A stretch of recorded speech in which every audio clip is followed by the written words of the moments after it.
ज्योतिष से काफी लोगों के रिश्ते अच्छे हुए हैं, लोगों की कुंडली अच्छी मिली है। इस साल लोग मतलब जो रिलेशनशिप टूट रहे हैं उनकी बनने की उम्मीद भी है। तो क्या ये सही है जैसा भी आप बता रहे थे कि अगर वो कुछ करे तो उनका रिश्ता अच्छा चल सकता है? देखिए, ज्योतिष पहले तो समझना चाहिए है क्या। ज्योतिष इज अ वेदांत, माने it's a limb of the Vedas. आपने सुना है ऋग, अथर्व, यज और सम। उनका जो एक हिस्सा है वो वेदांत, जिसको कहते हैं ज्योतिष। तो ज्योतिष की तो जब दुनिया का नियंत्रण तब से ज्योतिष चलता है।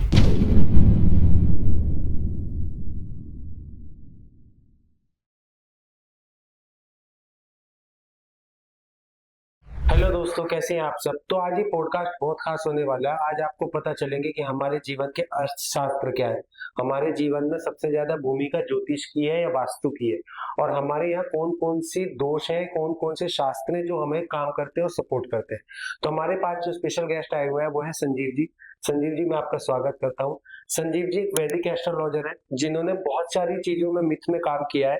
आज हम उनसे पॉडकास्ट के जरिए उनका जो ज्ञान है वो ऑडियंस के सामने लाएंगे और लोगों को एक मौका देंगे कि वो जो भी जानना चाहते हैं वो उस पॉडकास्ट के माध्यम से जरूर जाने। अगर उनका कोई सवाल है तो वो जरूर हमें बताएं। तो सर, मैं बहुत स्वागत करता हूँ आपका। तो टीवीटी टीम आपका शुक्रिया अदा करती है। थैंक यू, आपने टीवीटी ने मुझे इनवाइट किया और ये पॉडकास्ट की। देखिए, हमारे को भी सिखाया गया था कि नॉलेज को डिस्ट्रीब्यूट कर दे। मेरे को 28 साल हो गए ये करते हुए। मैं वैसे अगर आप मेरे को यूट्यूब पे उस पर देखे, मैं संजीव बसीन, मैं एक श्री राम कॉलेज से बीकॉम ऑनर्स ग्रेजुएट हूँ और CWM हूँ। साथ में मैंने 38 साल शेयर बाजार में काफी नाम था और I was known as the market guru. लेकिन कुछ एक साल से मैंने वहाँ कम कर दिया क्योंकि मेरा रुझान इस तरफ आया। मैंने ज्योतिष 2001 में सीखना शुरू किया, एज शौक था या आप कह लीजिए। तो मैंने एग्जाम पास किए और एग्जाम मैंने पूरे मैथमेटिक्स से आपको सारा सीखना था, how to cast a horoscope what. तो मैंने ज्योतिष प्रवीण, ज्योतिष विशारद और ज्योतिष कोविद इज जब मैंने थीसिस लिखा ऑन मंडे एस्ट्रोलॉजी कि आप देखिए, आप पैदा हुए एक जोडियक में जगह थी, चंद्रमा यहाँ था, लेकिन क्या हुए, what about the formation of a country, elections, rainfall. जब सूर्य अर्द्रा नक्षत्र में जाता है 21 जून को, तो हम रेनफॉल का फोरकास्ट देते हैं। सोने का भाव, तेल का भाव, क्यों बाजार उतार चढ़ाव देता है, अर्थक्वेक्स, ये सब मंडेन में आता है। आपने शायद देखा होगा 3 मैंने प्रेडिक्शन की थी कि बीजेपी अगर जीतेगी तो वुमन चीफ मिनिस्टर आएगी, जबकि 5 तारीख को किसी को नहीं पता था कि वुमन चीफ मिनिस्टर है। 5 फरवरी की बात है। दूसरा मैंने कहा था कि पाकिस्तान के साथ इंडिया जीतेगी और जो पुराने प्लेयर हमारे भारतीय नहीं चल रहे उनमें से कोहली चलेगा। और तीसरा मैंने कहा था न्यूजीलैंड के साथ बहुत टाइट मैच होएगा, उसमें भी पुराना भारतीय कोई चलेगा। तो बात करेक्ट होने की नहीं है, बात आपकी प्रोबेबिलिटी और आपके तत्वों की है कि आपने। इस कारण से हम ज्योतिष में ये ज्यादा चाहते हैं कि आपकी नॉलेज बढ़े। बाकी देखो, धर्म और कर्म और भाग्य तो आपका, लेकिन नॉलेज इज इनरिवर्सिबल, क्योंकि वो तो बहुत पढ़ने से आती है। ये हमारा तात्पर्य है कि टीवीटी ने हमें मौका दिया, तो आपका शुक्रगुजार हूँ और चाहेंगे कि लोगों को और इसमें इंक्विजिटी आए। तो सर, जैसे अभी हम बात कर रहे थे अभी मतलब ऑफ कैमरा कि ज्योतिष से काफी लोगों के रिश्ते अच्छे हुए हैं, लोगों की कुंडली अच्छी मिली है। इस साल लोग मतलब जो रिलेशनशिप टूट रहे हैं उनकी बनने की उम्मीद भी है।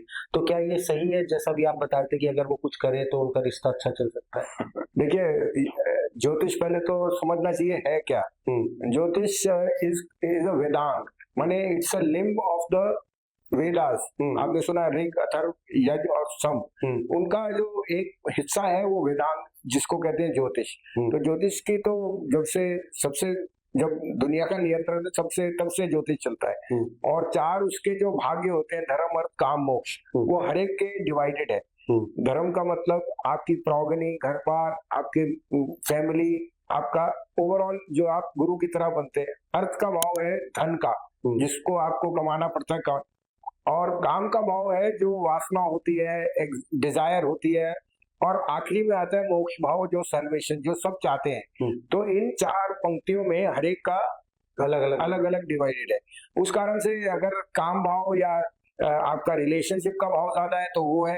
अब ये साल इसलिए थोड़ा सा मुश्किल रहा है क्योंकि सब लोग इसको मिक्स करते हैं अंक ज्योतिष से या न्यूमरोलॉजी से। न्यूमरोलॉजी में 2025 इज नंबर 9 और उसका जो मालिक है वो मंगल है और मंगल काफी उत्तेजित करता है। देखिए रिलेशनशिप और विवाह जब एक अरेंज होता है तो उसमें जुपिटर को ज्यादा माना जाता है, लेकिन लव मैरिज में या जिसमें आपका रिलेशनशिप होता है उसमें मंगल और शुक्र का काफी योगदान होता है। और मंगल लास्ट अक्टूबर से एक नीच के घर में चल रहा था तो काफी उत्तेजित कर रहा था रिलेशनशिप को एंड सो ऑन। तो हमें देखना होता है कि उसका ग्रह कौन सा है, उसका कारकत्व क्या है और उसका करने का परिणाम क्या है। तो जैसे मैंने आपको धर्म और काम उसका है, वैसे ही फायरी अर्थी एरी वाटरी, ये चारों जो हैं आपके साइंस होते हैं जिससे आपके तत्व बनते हैं और उसी से आप आगे चलते हैं। तो जैसे अभी आपने बताया, बहुत अच्छा लगा सुन के। क्या मतलब इनसे हमारी जो राशियां हैं वो भी एक्टिव हो सकती है? बिल्कुल, हर एक की देखिए, पहले आप ये लिख लीजिए कि एक लोगों में बहुत मिथ होती है कि वेस्टर्न एस्ट्रोलॉजी वाला मैं अपना पढ़ती हूँ ये कह रहा है और आप वैदिक एस्ट्रोलॉजी सुप्रीम है। हम वेस्टर्न एस्ट्रोलॉजी को क्यों नहीं लेते? क्योंकि हम नवग्रह को लेते हैं। आप केतु से शुरू करो तो Ketu, Venus, Sun, Moon, Mars, Rahu, Jupiter, Saturn, Mercury. Western astrology Uranus, Pluto और नेपट्यून को लेते हैं। हमारे यहाँ हम कहते हैं सबसे ज्यादा जो सन का ट्रांजिट होता है, एक गोचर कंप्लीट करने में शनि को 29 साल 30 साल लगते हैं और यहाँ पे यूरेनस का ऑर्बिट होता है 84 इयर्स, नेपट्यून का होता है 160 इयर्स और प्लूटो का 240। तो अगर काल पुरुष की उम्र ही 120 साल है, जिस ग्रह के एक बार आपकी उम्र में कभी आने की इच्छा है तो वो फिर उसका ट्रैक करना बड़ा मुश्किल है। हम इन नवग्रहों को ही ट्रैक करते हैं और उससे आपकी जो ज्योतिष की शुरुआत है वहां से होती है। दूसरे एक मिथ है, वेस्टर्न एस्ट्रोलॉजी सन को कांस्टेंट लेता है। हम कहते हैं सूर्य हर 2 घंटे में राशि बदलता है क्योंकि द मून ट्रांजिट्स है। तो हम लेते हैं असेंडेंट या लग्न को। लग्न क्या है? Sun rising in the eastern horizon, सुबह सूर्य कहाँ था 5:30 बजे, उससे हम कैलकुलेट करेंगे तो हमारे अब ऑफ कोर्स आपके पास सब कुछ कंप्यूटर पे और उस पे बहुत फास्ट हो गया है, लेकिन जो इसकी मैथमेटिकल कैलकुलेशन है वो हम उस समय की पुरानी लॉग टेबल से करते थे। कैसे आप एक दिन का पूरा लॉग कितना है और उसको डिवाइड करते थे कितने आप घंटे पास हो चुके हैं। जैसे सनराइज 5:30 बजे था तो अगर 12 घंटे या 24 घंटे का लॉग इतना है तो एंटी लॉग कितने का है अगर आप 8:30 बजे दिन में पैदा हुए और 8:30 बजे रहो। दूसरा, जीएमटी को अगर आप 0 लेते हैं तो इंडिया इज 82.5 डिग्री ईस्ट और न्यूयॉर्क इज 82.5 डिग्री वेस्ट। तो कोई उसी समय पैदा हुए लेकिन उसका लगन अलग होगा क्योंकि एक ईस्ट में है एक वेस्ट में है। इस कारण से मैथमेटिकल जो एस्ट्रोलॉजी है वो सब मैथमेटिक्स पे है और उसके ऊपर उसका तात्पर्य और प्रेडिक्शन जो है वो हर राशि की देख के और स्वयं जिसको कहते हैं तजुर्बे से आप देखते हैं और बता सकते हैं। तो अच्छा, हमारे जीवन में ये चीजें इतनी काम करती हैं तो कभी कभी जैसे अब कुछ चीजें खराब हो जाती हैं तो बेसिकली हमें चेक क्या करवाना चाहिए? हाँ, एक और जो बहुत बड़ी मिथ है कि ज्योतिष को मेरे जैसा एस्ट्रोलॉजर ठीक कर सकता है, हम कुछ नहीं कर सकते। ज्योतिष का तत्व है फेट एंड फ्री विल, जिसे हिंदी में कहते हैं कर्म और भाग्य। कर्म और भाग्य, कर्म का जो है ये तात्पर्य है कि गाय को आपने एक खूंटे से बांध रखा है, उसका कर्म है कि वो एक रेडियस में ही जा सकती है जहां तक वो बंधी हुई है, लेकिन उसका भाग्य है कि वो अंदर बाहर जा सकती है। उसी तरह से हमारा जो कर्म और भाग्य है वो डिटरमिन करता है कि हमारी आगे की दिशा कैसी है, क्योंकि कर्म जो होते हैं वो 3 तरह के हैं, एक संचित, एक प्रारब्ध और एक आगामी। संचित है जो हम पास से लाए, प्रारब्ध है जो हम कर रहे हैं और आगामी जो हम कैरी फॉरवर्ड करते हैं, वो हम नहीं बदल सकते। और उनकी इंटेंसिटी जो ग्रह की जब दशा आएगी अच्छी या बुरी वो आपको फल भुगतना है। तो कर्म के लिए आपको फल भुगतना है, अच्छा या बुरा, और उसका जो सबसे बड़ा तात्पर्य होता है वो शनि महाराज है। शनि महाराज की जो पदवी है ज्योतिष में वो लॉ मेकर की है, माने वो जज है और जज आराम नहीं हो माने नरम नहीं हो सकता। वो अच्छे के लिए आपको अवार्ड करेगा और बुरे के लिए पनिश, लेकिन उसकी पदवी ऐसी है कि उसको हमने एक्सेप्ट करना है। तो कर्म और भाग्य ही ज्योतिष का फलस्वरूप है। सर, जैसे होता है ना काल सर्प दोष, वास्तु दोष, ग्रह दोष, ये चीजें सच में जो डर जाते हैं लोग इनसे। मैं अगर सच बात बताऊं आपको कि कुछ लोगों के जैसे दोष है तो आप एक बार थोड़ा सा एक्सप्लेन करें हमारी ऑडियंस को कि वाकई में दोष से घबराने की जरूरत नहीं, कुछ उनका सोल्यूशन होता है।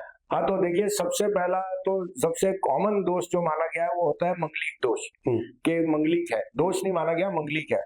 अब आपको बोले कि अगर देखिए हम क्या लेते हैं, 12 कुंडली में 12 घर है और 9 आपके ग्रह हैं, तो 12 आपके जो कहते हैं घर है, हाउसेज हैं, और 9 नवग्रह हैं, और 12 9 108 होते हैं, और 108 एक यूनिक नंबर है क्योंकि 9 से 9 हमेशा बढ़ता है बाकी से किसी भी नंबर से।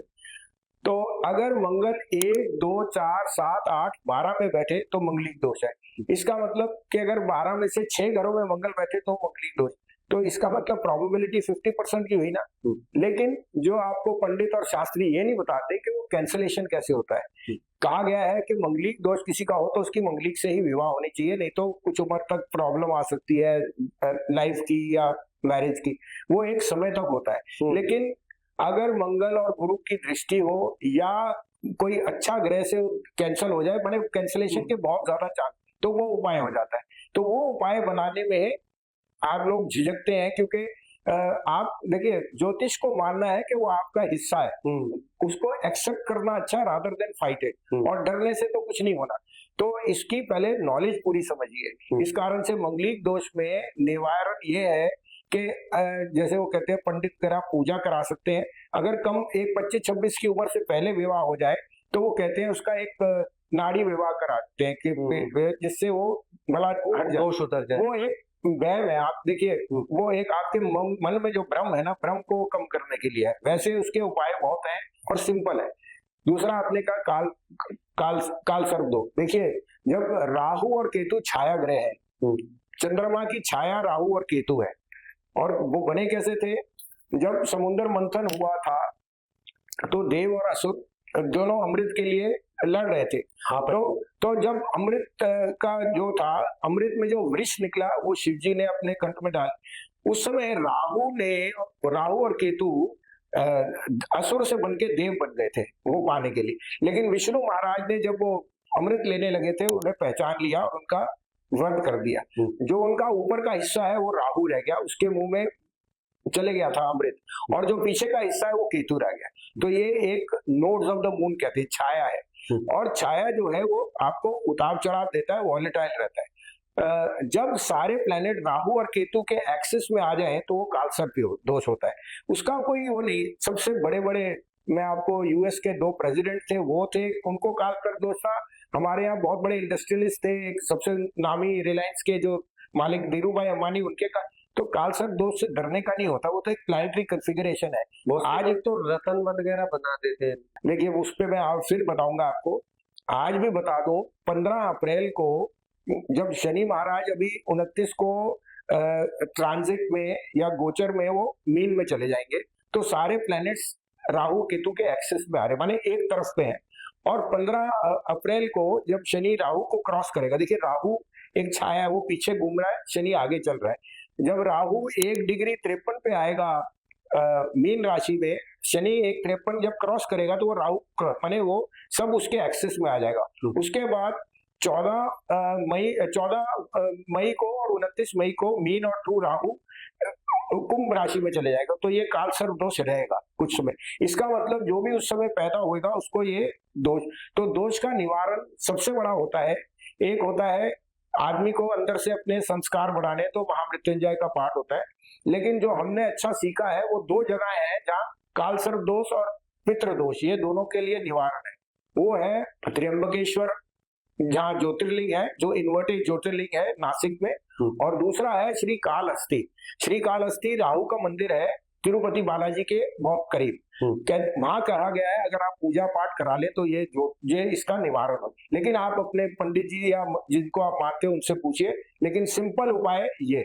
तो सर जैसे ये जेमस्टोन वगैरह है, रतन बनाए गए, नग बनाए गए, इन चीजों को क्यों महत्व दिया जाता है इतना? तो बड़ी अच्छी बात की। देखो ये कहने की बात है कि हर ग्रह का अपना एक रतन होता है, जिसके वजह जैसे कि केतु के लिए कैटसाई या लसूनिया माना गया है, वीनस के लिए हीरा या डायमंड माना गया है, सन के लिए रूबी या मानिक माना गया है, मून के लिए पर्ल या मोती माना गया है, और चंद्रमा मार्स के लिए रेड कोरल या मूंगा माना गया है।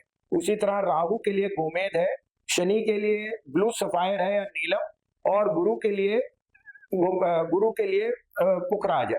तो ये नवग्रह है और हर ग्रह का ये तो हमारे को जो सिखाया कि देखिए मैं कोई गैर नहीं, जबकि मैंने जेमोलॉजी में पूरा कोर्स किया है, बट हमारे जो मेरे को जब मैं सीखता था, ये 28 साल हो गए, तो मेरे टीचर ने कहा कि अमिताभ बच्चन आज 1 करोड़ का नीलम पहन सकता है, लेकिन उन्होंने कहा संजीव जी अगर किसी की प्रॉब्लम 10,000 की है और आप 50,000 का पत्थर देंगे तो वो क्या करेगा? पॉइंट है। तो आप वो चीज बहुत जो कॉमन आदमी कर सकता है। अगर आप नीलम नहीं पहन सकते जो महंगा, आप घोड़े की नाल पहन सकते हैं, हॉर्स शू, वो 200 रुपए का मिल जाता है। करना क्या है, मैंने आपके मन को स्ट्रॉन्ग बलवान बनाना है। मन को बलवान बनाने का मतलब है कि पत्थर का जो आपको लगता है कि इतना महंगा पहनने से मैं ठीक हो गया या मेरा ग्रह टाइम बदल गया है, वो छोटी सी चीज से भी हो सकता है। अगर आप शनिवार को सरसों का तेल और काली माँ की दाल का दान पुण्य भी कर दो, उससे भी है। तो हम वो उपाय बताते हैं, दान पुण्य पूजा, या किसी गरीब का पेट भर दो, या उससे आपको ज्यादा लाभ मिलेगा। हर चीज तोल मोल से नहीं होती, लेकिन आज की डेट में जेम्स का बिजनेस बहुत बड़ा है और हर आदमी अगर इतना महंगा पहनता है तो उसको पता है कि ये स्पेसिफिक केसेस होते हैं, इनसे रिलीफ जरूर है, मगर कॉमन चीज भी कर सकते हैं। उदाहरण के लिए अगर आपको गुरु के लिए आपने पुखराज नहीं पहन सकते, तो आप हल्दी की पेटी बांध सकते हैं अपने लेफ्ट हैंड पे, जो आपको वही गुण दे सकता है। तो ये आपके, मैं जैसे कहा, विश्वास बढ़ाने की बात है। विश्वास इज एनर्जी। और ज्योतिष में हम जहां तक सीखते हैं, देखिए कर्म और भाग्य ये सब भगवान के हाथ में, जो आपका विधि का विधान लिख के आया। क्योंकि हम अच्छे पढ़ते हैं, तो हम मैथमेटिक्स में अच्छे, हम आपको डिग्री से बता सकते हैं कि आगे का गोचर कैसे चलेगा। और मेरी स्पेशलिटी क्या है कि मैं आपकी नेगेटिव एनर्जी को पॉजिटिव कर सकता हूँ। मैं आपका भाग नहीं बदल सकता, लेकिन अगर आप सर्कमस्टांसेस को लड़ने की जगह एक्सेप्ट करें, तो देखिए एक जिंदगी है, उसको मैं हैप्पियर लीड करना चाहूँ, खुशी से लीड करना। तो acceptance is the biggest cure इन ज्योतिष। सर जैसे बहुत सी शादियां होती है, ठीक है, लोग कहते हैं 36 के 36 गुण मिल गए, तो ये क्या मिथ है 36 के 36 गुण मिल गए? हाँ, तो बहुत अच्छी। देखिए ज्योतिष में जो सबसे बड़ी चीज होती है वो गुण मिलान की होती है, और जैसे आपने सही फरमाया 36 गुण मिलने। लेकिन देखिए ज्योतिष का असेंशियल प्रिंसिपल क्या है जो हमने सीखा था, वो कहते हैं देश काल पात्र। देश माने जगह, काल माने समय, और पात्र माने उस जगह का माहौल कैसा है। 20 साल पहले अगर आप किसी को कहते हैं कि हमारी बनती नहीं है, या मेरे बेटे की या बेटी की नहीं बनती, और उनमें तो वो नहीं रहना चाहते, आप बोलते नहीं, परिवार पे संकट आ सकता है, सोशल मीडिया क्या कहेगा, आपकी पोजीशन क्या है। आज वो नहीं है। वो 20 साल पहले जो वेस्टर्न वर्ल्ड में था, इंडिया में भी एक्सेप्टेंस है कि अगर एक मेरी जिंदगी है और मैं नहीं निभा सकती, तो मैं मूव ऑन करना चाहती हूँ। इस कारण से आज की डेट में मैं सोचता हूँ 36 से ज्यादा गुण मिलाने की जगह कंपैटिबिलिटी, माने आत्म से मिलना, वो ज्यादा महत्व रखता है। इस कारण से जो आज की डेट में बहुत जल्दी 36 गुण मिलाने का होता है, मैंने देखे हैं 36 में से लोगों के 34 गुण भी मिले लेकिन विवाह में सुख नहीं है, और कईयों के 6 गुण मिले लेकिन विवाह में सुख है। क्योंकि गुण मिलान के अलावा 4 पूता होते हैं जो कंपैटिबिलिटी हो जाते हैं, और तीसरा है नक्षत्र। आपको पता है 27 नक्षत्र है, हर नक्षत्र 13 डिग्री 20 मिनट का है, उसके 4 पादा, माने एवरी पादा ऑफ each नक्षत्र इज 3 डिग्री 20 मिनट। उस नक्षत्र कॉन्स्टेलेशन ऑफ द स्टार्स, वो कांस्टेंट है। वो नक्षत्र मिलान से ज्यादा आपकी कंपैटिबिलिटी पे ध्यान देना चाहिए, वो ज्यादा जरूरी है। और नक्षत्र जो है वो आपका मन और मस्तिष्क है। कि देखिए मन क्या है, मन कारक है आपका मून चंद्रमा, वो मून कारक है आपका मन, मस्तिष्क और माँ, और वो 27 नक्षत्र। आपने सुने 27 नक्षत्र? अगर आप एक बार बताना चाहते हैं कि हमारे नक्षत्र कैसे काम करते हैं और कौन कौन से होते हैं, तो हमारी ऑडियंस के लिए बहुत अच्छी बात है। तो देखिए सिंपल चीज है, 27 नक्षत्र में नवग्रहों के 3-3 नक्षत्र होते हैं, और 9 नक्षत्र एक घर को बनाते हैं। तो इस कारण से तो ये सिंपल है, मैंने लोग बात अगर पढ़ना चाहे सुने।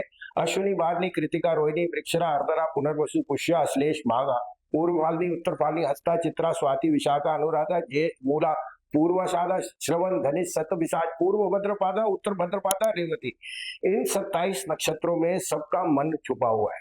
जो मेरे को मिलने आएगा या मेरे से पूछता है, पहले उसका मन देख के, क्योंकि मन जो है चंचल है, वो 2-2.5 दिन से ज्यादा उत्तेजित नहीं रह सकता, 2-2.5 दिन से ज्यादा डिप्रेस नहीं रह सकता। The moon is the fastest moving planet, वो क्योंकि सैटेलाइट है।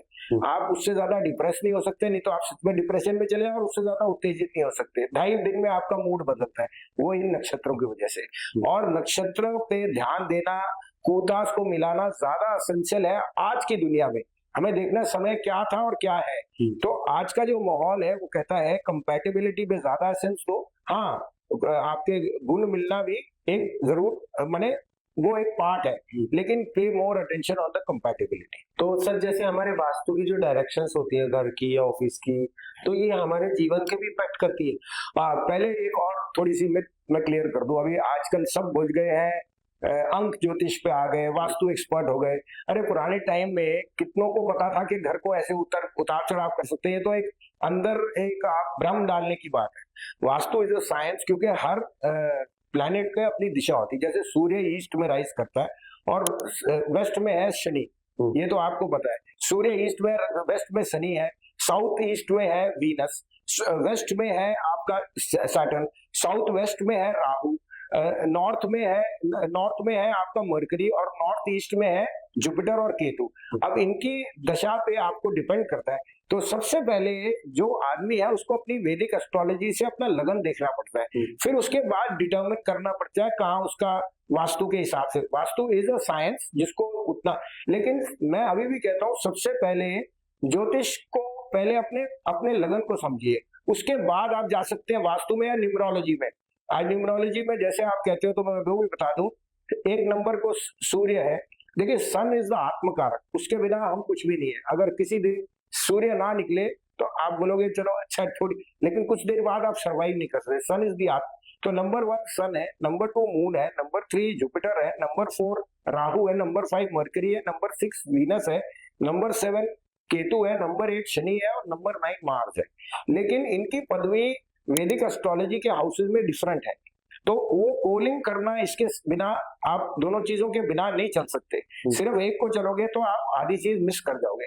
आपके लगन का कैसा है और आपके नाम में कैसा है, वो आपको दोनों को सिंक्रोनाइज करना है। इस कारण से ये जो कॉमन मिथ्स चलती है कि हम ये कर देंगे या वास्तु कर देंगे या वैदिक से आपका नाम, ऐसे नहीं होता। पहले आपको ओरिजिनल हॉरोस्कोप देखना है, आपकी पत्री क्या है, आपका लगन क्या है, और आपका चंद्रमा, उससे आपकी राशि, आपकी दशा क्या है। वो आपको शायद और बता दूं, काल सर्प जिसको हम कहते हैं, काल पुरुष की 120 साल की दशा मानी गई है, इससे ज्यादा शायद कोई रहता नहीं है। उसके भी निवारण है कि it starts with Ketu Venus Sun Moon Mars Rahu Jupiter Saturn Mercury. हर एक की केतु है 7 साल, वीनस सबसे ज्यादा 20 साल, सन 5 साल है, उसके बाद सन 6 साल है, उसके बाद आपका मून 10 साल है, मार्स 7 साल है, राहु 18 साल है, जुपिटर 16 साल है, सैटर्न 19 साल है, और मरकरी 17 साल है। आप टोटल करोगे तो 120 आ जाते हैं। और यही दशा आपकी बताती है, दशा अंतरदशा के क्या समय है जो आप हर बार पूछते हैं, वो हम गोचर से या एफिमेरिस से या ट्रांजिट से देख के आपको बताते हैं। नमस्ते दोस्तों, मैं होप करता हूँ कि आपने पॉडकास्ट देखा और आपको अच्छा लगा तो लाइक कीजिए। और कोई सुझाव हो, कोई आपको प्रश्न पूछना हो, कोई देखिए प्रश्न भी बहुत बड़ी चीज होती है हमारे यहाँ, जहाँ आप आपका प्रश्न भी बता सकते हैं, मुहूर्त भी बता सकते। तो कोई भी आपके पास जानकारी हो, ये हमारी लिंक है, हमारी वेबसाइट है, हमारा फोन नंबर सब दिया गया है, और आप एक्टिविटी के थ्रू हमारे को कांटेक्ट भी कर सकते हैं, हमारे नंबर डायरेक्ट पे, और उससे हम आपके लिए और नॉलेज देंगे, और आपकी कोई जानकारी हो या कोई परेशानी हो उसमें आपका सहायता करने की कोशिश करेंगे। धन्यवाद।